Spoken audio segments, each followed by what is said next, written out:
Baik teman-teman, Assalamualaikum warahmatullahi wabarakatuh. Perkenalkan, nama saya Fahmi Kris Wilianda dari Politeknik Perkapalan Negeri Surabaya, Prodi D4 Teknik Otomasi semester 6 dengan NLP 51. Di sini saya akan membuat JSON Web Token menggunakan kode Intel berbasis Windows OS. Nah, sebelumnya JWT itu apa sih? Nah, sebenarnya JSON Web Token ini itu sebuah kunci untuk masuk ke sebuah web. Nah, di mana setelah kita registrasi dan login, maka akan secara otomatis muncul sebuah token. Nah, token ini untuk mengakses kita ke dalam web tersebut. Mungkin langsung saja, itu secara garis besarnya mengenai JSON Web Token. Sebenarnya kita teman-teman kita perlu konfigurasi database terlebih dahulu. Maka teman-teman lari ke localhost terlebih dahulu teman-teman. Karena sudah saya pernah buka, mana teman-teman perlu aktifkan SAM terlebih dahulu, lalu lari ke localhost dan ke PHP MyAdmin. Maka seperti ini tampilannya. Sebelumnya belum ada, maka teman-teman tinggal klik new dan teman-teman klik database teman-teman, karena di dalam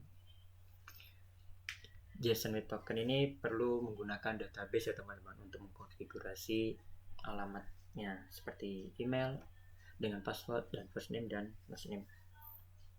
Di sini saya sudah membuatnya di BJWT, tinggal teman-teman klik dan create seperti itu ya. Nah, setelah itu kita sudah membuat database-nya, dan tak lupa teman-teman perlu mendownload sebuah file yaitu kode igniter 4. Nah, di sini yang teman-teman perlu ketahui, teman-teman juga perlu menginstal terlebih dahulu beberapa komponen seperti Visual Studio Code, kode igniter 4 seperti ini, yang klik download SAM, dan PHP yang saya gunakan ini PHP 7.3.20 teman-teman. Karena beberapa PHP dengan menggunakan JSON Web Token ini ada beberapa codingan itu tidak tercompile semaksimal mungkin. Jadi mungkin teman-teman perlu memilahnya sendiri ya. Nah, database yang saya gunakan ini menggunakan River dan PHP MyAdmin. Dan tak lupa teman-teman mengcompile-nya dengan menggunakan Postman. Nah, setelah teman-teman download, teman-teman tak lupa untuk merename-nya. Seperti ini saya sudah mendownloadnya. Teman-teman ekstrak terlebih dahulu filenya. Dan file ini teman-teman rename, lalu teman-teman masukkan ke C, SAM, lalu ke htdoc. Nah, seperti ini. Nah, setelah itu bisa teman-teman copy lagi dengan menggunakan name yang berbeda. Di sini saya menggunakan cout jwt. Lalu setelah itu kita open folder ini dengan menggunakan Visual Studio Code. Nah, klik file, open folder, klik C4outjwt. Seperti itu teman-teman. Maka akan keluar folder seperti ini di sebelah kiri dari teman-teman ya. Ya, setelah itu teman-teman fokus ke env ini teman-teman. Karena di dalam env ini sebelumnya tidak ada titiknya. Jika teman-teman perhatikan ya, env ini sebelumnya itu tidak ada titik teman-teman. Maka teman-teman kasih titik supaya filenya berubah. Dan di dalam env ini teman-teman edit beberapa, yaitu change improvement sama dengan development, karena sebelumnya ini bukan seperti ini. Dan tak lupa untuk database-nya teman-teman samakan dengan database teman-teman. Di sini kan saya menggunakan database DB JWT. Nah, teman-teman juga pastikan namanya juga benar, dan username-nya root dan password-nya saya kosongin. Nah, setelah itu teman-teman buat tabel usernya untuk input datanya. Jadi tempat datanya itu masuk ke database, ke tabel user. Langsung saja teman-teman ketik php spark migrate create user. Nah, teman-teman enter, maka nanti akan keluar data seperti ini teman-teman. Nah, ini. Nah, namun Di public function up ini mulanya kosong seperti function down ini teman-teman. Jadi teman-teman perlu edit beberapa teman-teman yang ingin inputkan seperti ID, first name, last name, email maupun password di dalam database tersebut.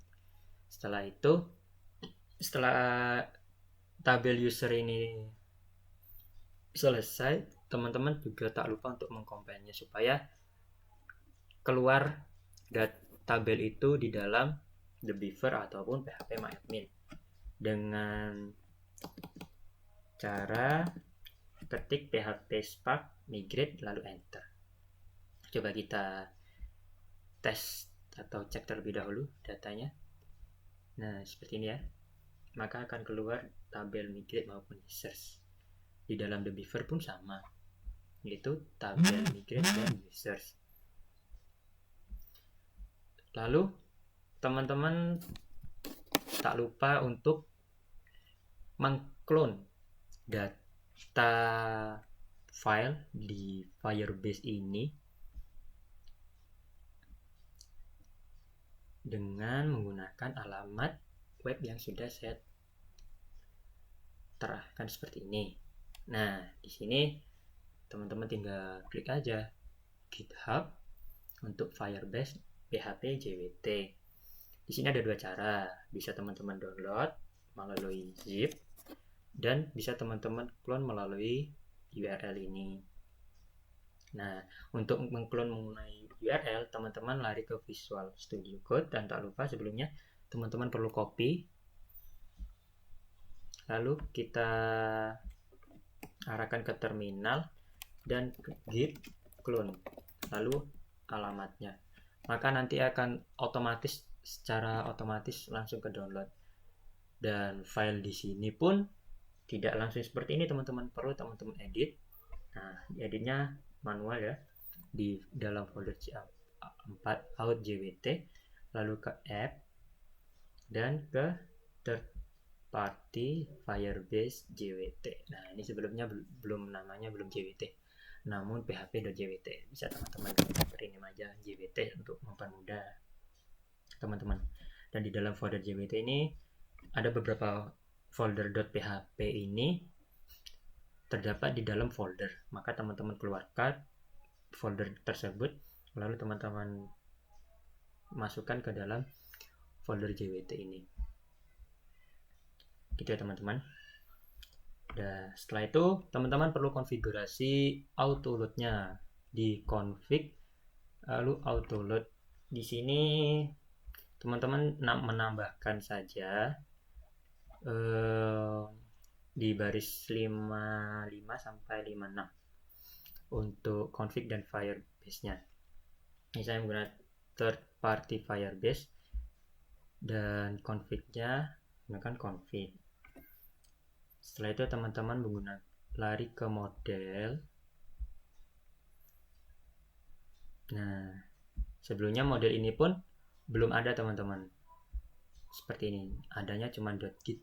Jadi saya teman-teman klik kanan, new file, namanya out_model.php. Nah, seperti ini. Nah, ini teman-teman bisa sesuaikan programnya.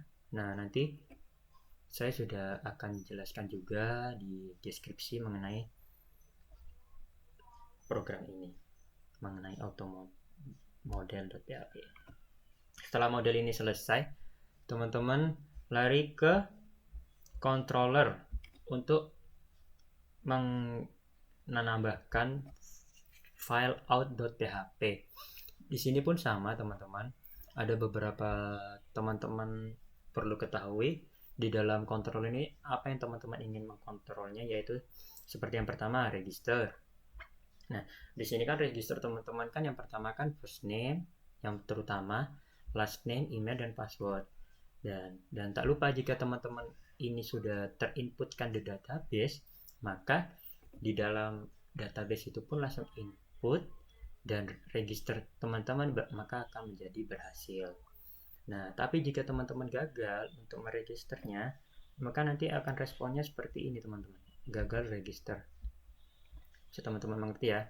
Dan tak lupa untuk loginnya teman-teman tinggal masukkan saja email dan password, karena kan teman-teman registernya kan telah menggunakan first name, last name, email, dan password, maka loginnya cukup menggunakan email dan password seperti itu ya teman-teman. Nah, setelah itu ada beberapa poin di base controller dan home.php yang teman-teman perlu edit, karena di sini ada beberapa tambahan codingan untuk mengautentikasikan tentang controller ini bisa berjalan dengan baik di dalam database. Seperti itu ya teman-teman. Nah, mungkin itu saja sih yang bisa saya sampaikan mengenai codingan dengan database dengan JWT.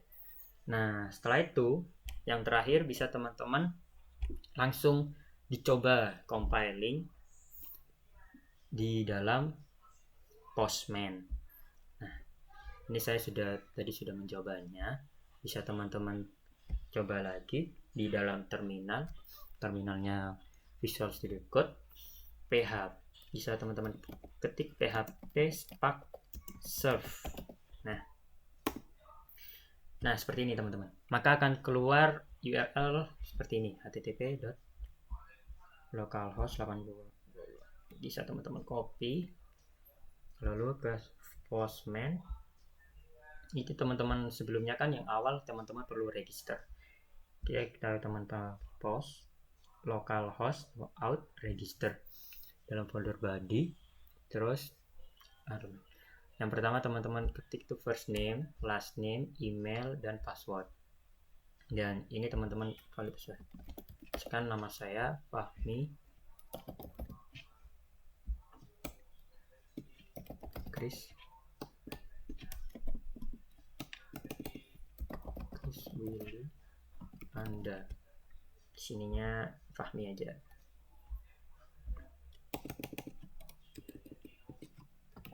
fahmi@gmail.com. Passwordnya terserah teman-teman. Sekarang saya di sini berikan 1 2 3 4 5. Langsung teman-teman send. Dah, maka keterangannya di sini akan berhasil register. Nah, setelah itu bisa teman-teman cek di database ya. Saya kan menggunakan Debiver atau menggunakan PHPMyAdmin bisa. Di sini bisa teman-teman refresh. Apakah sudah terinclude atau belum? Nah, maka sudah terinclude ya teman-teman. First name-nya Fahmi, last name-nya Chris Wilianda, dan emailnya fahmi@gmail.com. Setelah itu kita bisa teman-teman login. Nah, di sana tadi kan fahmi@gmail.com.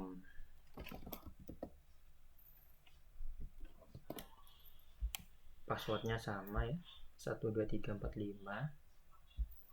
Lalu di sini pasti akan muncul token yang ingin teman-teman temukan, ingin teman-teman keluarkan untuk mengetahui apakah token ini berhasil atau tidak. Langsung teman-teman send, dan tak lupa ini dan teman-teman ganti yang sebelumnya register menjadi login.